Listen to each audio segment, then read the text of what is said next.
There was a young man named Joseph who lived a long, long time ago in the land of Canaan. And you know what made him special? Well, he was his father's favorite son, and everyone knew it because his father Jacob gave him this absolutely beautiful coat of many colors. And oh, how that coat sparkled in the sunlight with its bright reds and deep blues and vibrant yellows. Now Joseph had 11 brothers, and let me tell you, they noticed that coat, and they noticed how their father treated Joseph differently, and it burned inside them like a fire that wouldn't go out, because you see, when you're one of 12 sons, and only one gets the special treatment, well, that creates some pretty intense feelings, doesn't it?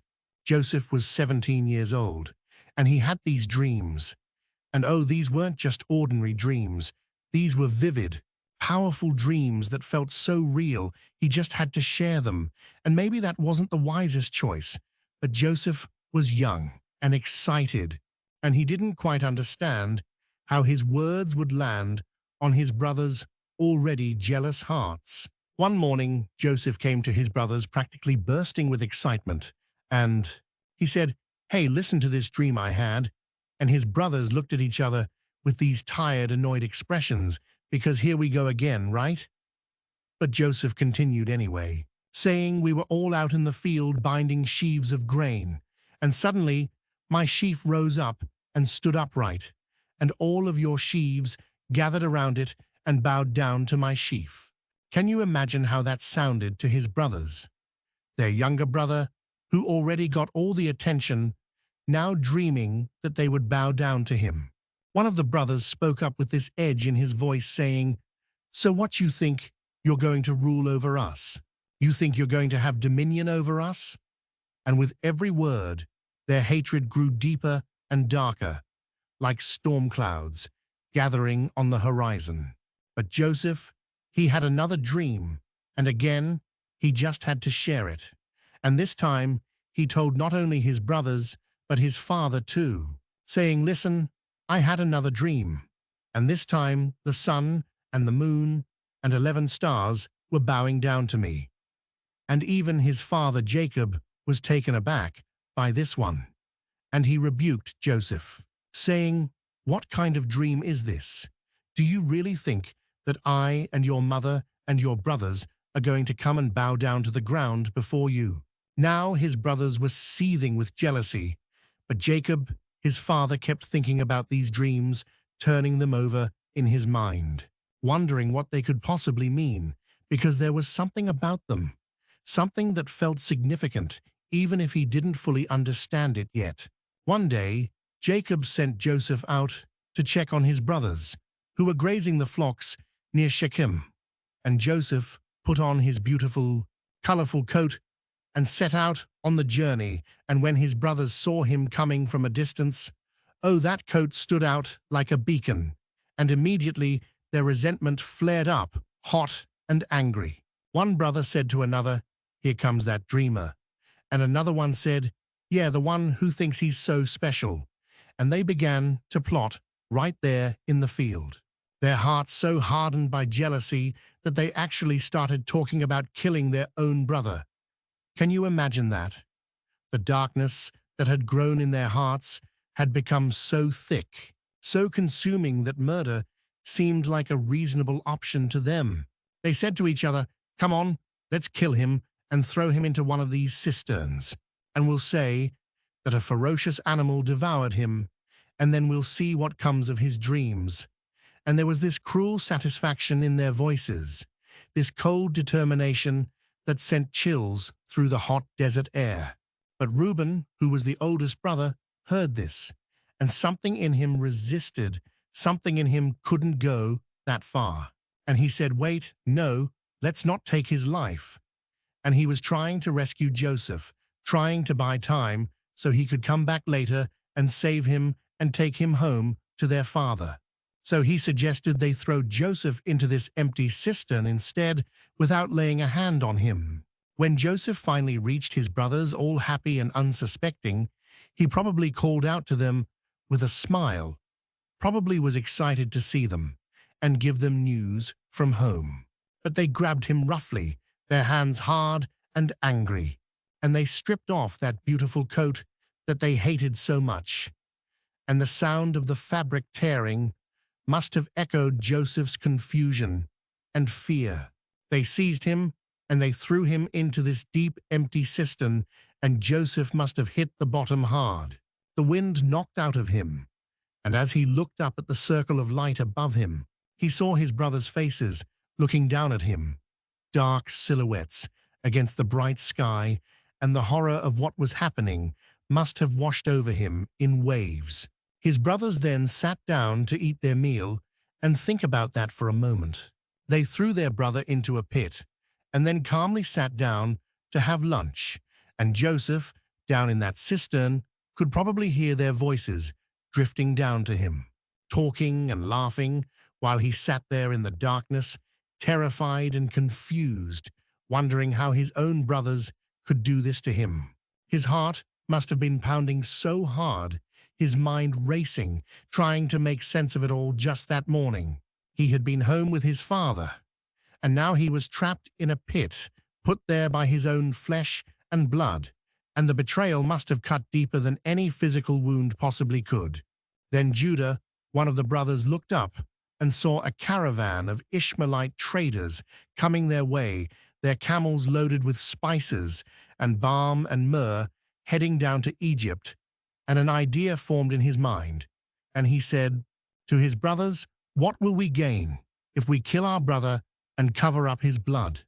Come on, let's sell him to these Ishmaelites instead, and not lay our hands on him, because after all, he is our brother, our own flesh and blood." So they pulled Joseph up out of the cistern, and the relief he must have felt seeing daylight again. But that relief was so short-lived, because they actually sold their own brother for 20 shekels of silver to these traders, and Joseph must have been screaming and pleading, begging them not to do this, calling out to them by name, reminding them that they were family, that they grew up together, but their hearts had become stone. The traders bound Joseph's hands, and as he was led away, he kept looking back at his brothers standing there, watching him go, and the distance between them grew larger and larger until they were just small figures on the horizon, and then nothing, and Joseph was alone, truly alone for the first time in his life, being taken to a foreign land where he knew no one and didn't speak the language. The journey to Egypt was long and brutal, the desert sun beating down mercilessly, and Joseph walked in chains, his feet blistering, his throat parched, and with every step he must have wondered why. Why did this happen? What did I do to deserve this? Those dreams that had seemed so wonderful now felt like cruel mockery. Meanwhile, back home, his brothers took Joseph's beautiful coat, and they killed a goat and dipped the coat in the blood, and they brought it back to their father Jacob. And they said, "Look what we found," and they didn't even have to lie outright. They just let their father draw his own terrible conclusion. When Jacob saw that coat covered in blood, he cried out, "It's Joseph's robe. Some ferocious animal has devoured him.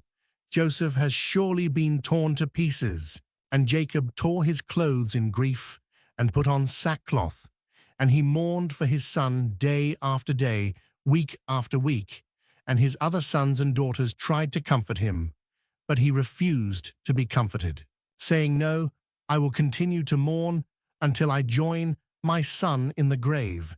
And his grief was like a living thing consuming him. And all this time, Joseph was being taken further and further away from everything he had ever known, the landscape, changing from the hills of Canaan to the flat, endless desert, and finally to the green, fertile land of Egypt, with its great river and its massive stone structures and strange gods and foreign customs.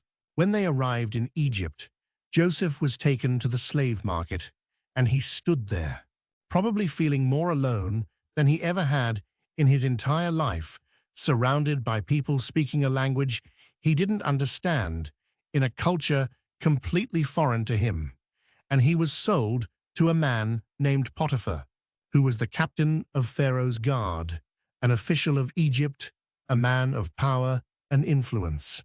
Joseph's heart must have been so heavy as he entered Potiphar's household, not as a guest, not as an equal, but as a slave, as property and everything. He had been the favored son, the dreamer, the one with the special coat. All of that was gone, now stripped away, and he was just another slave in a foreign land. But you know what's amazing? Even in slavery, even in the darkest circumstance, Joseph didn't give up. He didn't let bitterness consume him. And there was something about him, something special that people noticed, because the Lord was with Joseph, even there, even in Potiphar's house. And everything Joseph did prospered. Potiphar began to notice that this Hebrew slave was different from the others. Joseph was diligent and honest and incredibly capable, and whatever task was given to him, he did it with excellence, not because someone was watching, but because that's who Joseph was at his core. And Potiphar saw that everything Joseph touched seemed to succeed. Nothing failed under his care.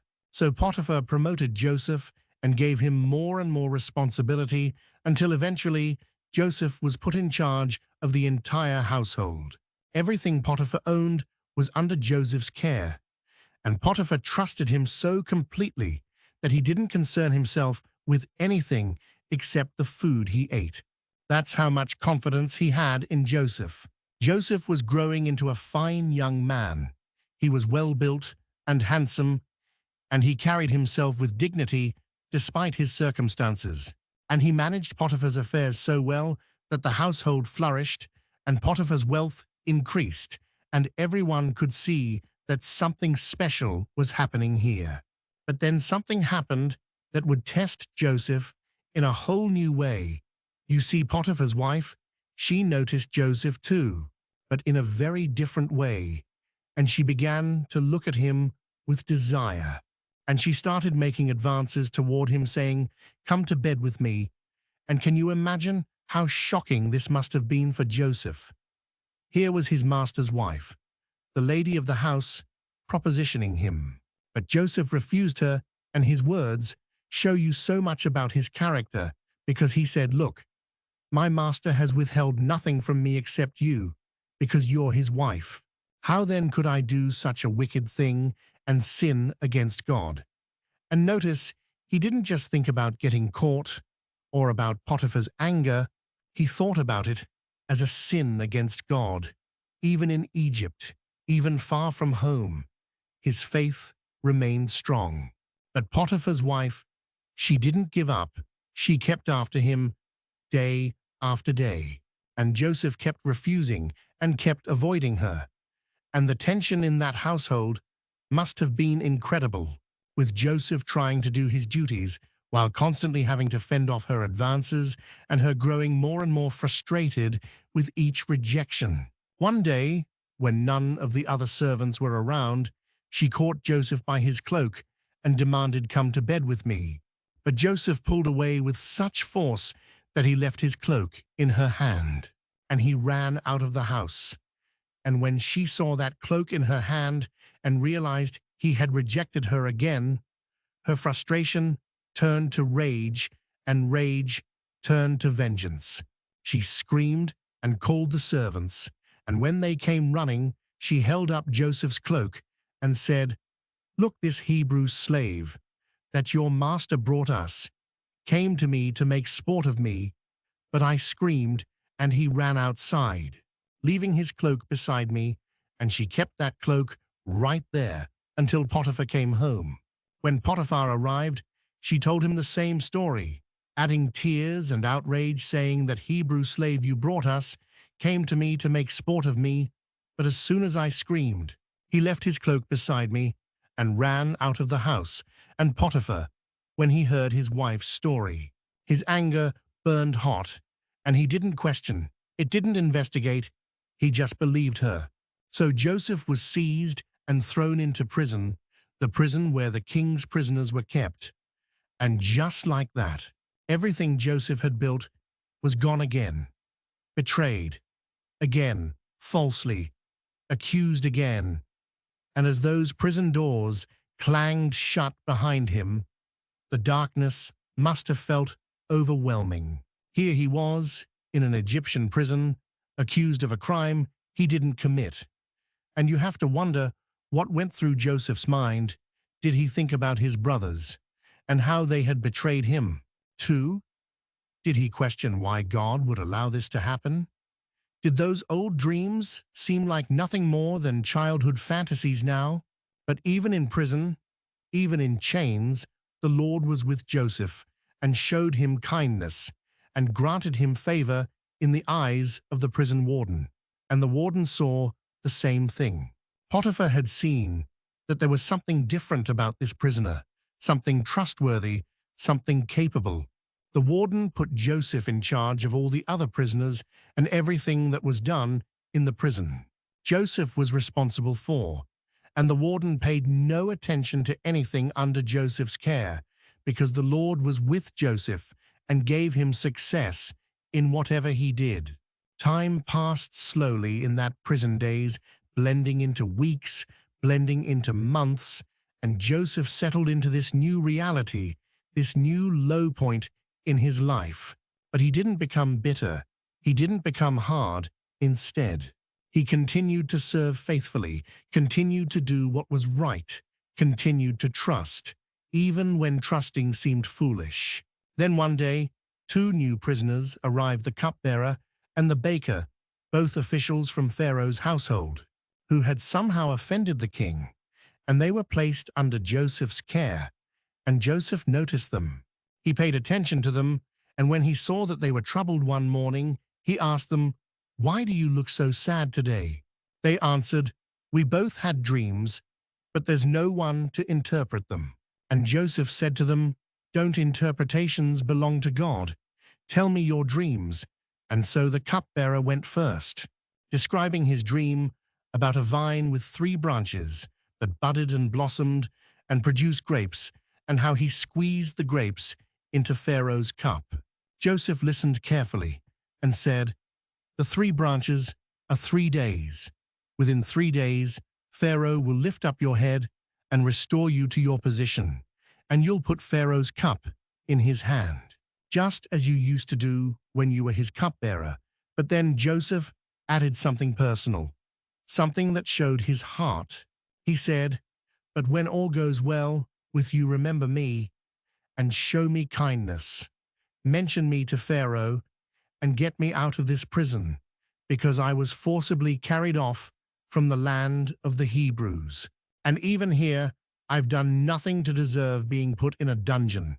The baker, seeing that the interpretation was favorable, spoke up too and described his dream about carrying 3 baskets of bread on his head. But birds were eating the bread, and Joseph's face must have fallen, because he had to tell the baker that his dream meant something very different. The 3 baskets meant 3 days, and within 3 days, Pharaoh would lift off his head and impale him on a pole, and the birds would eat his flesh. 3 days later, it was Pharaoh's birthday, and he gave a feast for all his officials. And just as Joseph had predicted, he restored the cupbearer to his position, but he impaled the baker, and everything happened exactly as Joseph had interpreted. And Joseph must have felt hopeful, thinking, "Surely now the cupbearer will remember me. Surely now I'll be freed." But the cupbearer, he didn't remember Joseph. He forgot all about him, and Joseph remained in prison day after day, waiting, hoping.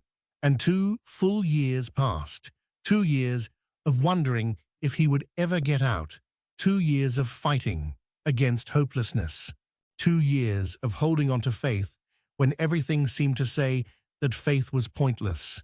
Then one night, Pharaoh himself had a dream, actually. 2 dreams that troubled him so deeply he woke up disturbed and couldn't get back to sleep. And when morning came, he sent for all the magicians and wise men of Egypt, and he told them his dreams but none of them could interpret them, and Pharaoh grew more and more agitated. Finally, the cupbearer's memory was jogged, and he spoke up, saying, "Today, I'm reminded of my shortcomings." And he told Pharaoh about the time he was in prison, and about this young Hebrew who interpreted dreams and how everything happened just as he said it would. And Pharaoh immediately sent for Joseph. So they hurried Joseph out of the dungeon, and he shaved and changed his clothes, and it must have felt surreal to be leaving that prison to be summoned before Pharaoh himself, after all. This time, and as Joseph stood before the most powerful man in Egypt, Pharaoh said, "I had a dream, and no one can interpret it. But I've heard it said that when you hear a dream, you can interpret it." And Joseph in this moment showed incredible wisdom and humility, because he answered Pharaoh saying, "I cannot do it, but God will give Pharaoh the answer he desires." And think about that. Joseph didn't take credit, didn't try to make himself look good. He pointed straight to God. Even standing before Pharaoh, even after years of suffering, he still honored God. Pharaoh described his dreams, how he saw 7 fat, healthy cows come up out of the Nile, followed by 7 ugly, gaunt cows that ate up the fat cows, but remained just as ugly and gaunt. And then he dreamed about 7 full, healthy heads of grain growing on a single stalk, followed by 7 thin, scorched heads of grain that swallowed up the healthy ones. Joseph listened, and the interpretation came to him clear as day, and he told Pharaoh, "The 2 dreams are one and the same." God has revealed to Pharaoh what he is about to do. The 7 good cows and 7 good heads of grain are 7 years of abundance that are coming throughout Egypt. But the 7 ugly, gaunt cows and 7 worthless heads of grain are 7 years of famine that will follow. Joseph continued speaking with growing conviction, saying the reason the dream was given to Pharaoh in 2 forms is that the matter has been firmly decided by God, and God will do it soon. And then Joseph did something bold, something that showed how much he had grown. He gave Pharaoh advice, saying, "Let Pharaoh look for a discerning and wise man, and put him in charge of the land of Egypt, and let Pharaoh appoint commissioners over the land to take 1/5 of the harvest during the 7 years of abundance." He explained that this food should be stored up as a reserve for the country to be used during the 7 years of famine, so that the country won't be ruined by the famine. And the plan seemed good to Pharaoh and to all his officials. And Pharaoh looked at Joseph and said, "Can we find anyone like this man, one in whom is the Spirit of God?" Then Pharaoh said to Joseph, "Since God has made all this known to you, there is no one so discerning and wise as you. You shall be in charge of my palace, and all my people are to submit to your orders only with respect to the throne. Will I be greater than you?" And just like that, Joseph's entire life changed. In a moment, everything shifted. Pharaoh took his signet ring from his finger and put it on Joseph's finger. He dressed him in robes of fine linen and put a gold chain around his neck. He had him ride in a chariot as his second in command, and people shouted before him, "Make way." And just like that, Joseph went from prisoner to prime minister, from the dungeon to the palace. Joseph was 30 years old when he entered the service of Pharaoh, and 13 years had passed since his brothers had sold him into slavery. 13 years of slavery and false accusations and prison and loneliness. And yet through it all, God had been working, preparing Joseph for this very moment. During the 7 years of abundance, Joseph traveled throughout Egypt, and the land produced plentifully, and Joseph collected all the food produced in those 7 years of abundance, and stored it in the cities. In each city, he put the food grown in the fields surrounding it. And Joseph stored up huge quantities of grain, like the sand of the sea, so much that he stopped keeping records because it was beyond measure. Then the 7 years of abundance came to an end, and the 7 years of famine began just as Joseph had said. And there was famine in all the other lands, but in the whole land of Egypt there was food. And when all Egypt began to feel the famine, the people cried to Pharaoh for food, and Pharaoh told all the Egyptians, "Go to Joseph and do what he tells you." The famine spread over the whole country, and Joseph opened up the storehouses and sold grain to the Egyptians. And the famine was severe throughout Egypt, and all the world came to Egypt to buy grain from Joseph, because the famine was severe everywhere. And Joseph must have thought about his family back in Canaan, wondered if they were hungry too, wondered if his father was still alive. Back in Canaan, Jacob heard that there was grain in Egypt, and he said to his sons, "Why do you just keep looking at each other? I've heard there's grain in Egypt. Go down there and buy some for us, so that we may live and not die." And so 10 of Joseph's brothers went down to buy grain from Egypt. But Jacob didn't send Benjamin, Joseph's younger brother, with them, because he was afraid that harm might come to him. Joseph's brothers arrived and bowed down to him with their faces to the ground, and although Joseph recognized them immediately, they didn't recognize him. And Joseph remembered his dreams about them, and he spoke harshly to them, asking, "Where do you come from?" And they said, "From the land of Canaan, to buy food." Joseph's heart must have been pounding, but he kept his composure, and he accused them of being spies, saying, "You've come to see where our land is unprotected." And his brothers protested, "No, my lord, your servants have come to buy food. We're all the sons of one man. Your servants are honest men, not spies." But Joseph insisted, "You are spies," and he put them in custody for 3 days. And during those 3 days, Joseph must have been wrestling with so many emotions: anger at what they'd done to him, curiosity about his family, especially his father and Benjamin, questions about whether they had changed at all. On the 3rd day, Joseph said to them, "Do this and you'll live, for I fear God. If you're honest men, let one of your brothers stay here in prison, while the rest of you go and take grain back for your starving households. But you must bring your youngest brother to me, so that your words may be verified, and you won't die." The brothers said to one another, "Surely we're being punished because of our brother. We saw how distressed he was when he pleaded with us for his life, but we wouldn't listen. That's why this distress has come on us." And Reuben replied, "Didn't I tell you not to sin against the boy? But you wouldn't listen. Now we must give an accounting for his blood." They didn't realize that Joseph could understand them, since he was using an interpreter, and he turned away from them and began to weep. But then he came back and spoke to them again, and he had Simeon taken from them and bound before their eyes. And Joseph must have watched his brother being tied up, remembering how he had been bound all those years ago. Joseph gave orders to fill their bags with grain, and to put each man's silver back in his sack, and to give them provisions for their journey. And when they loaded their grain on their donkeys and left, one of them opened his sack at the place where they stopped for the night. And he saw his silver there in the mouth of his sack. And he said to his brothers, "My silver has been returned." And their hearts sank, and they turned to each other, trembling, and said, "What is this that God has done to us?" When they got back to Canaan, they told their father Jacob everything that had happened. And Jacob cried out, "You've deprived me of my children. Joseph is no more, and Simeon is no more. And now you want to take Benjamin. Everything is against me."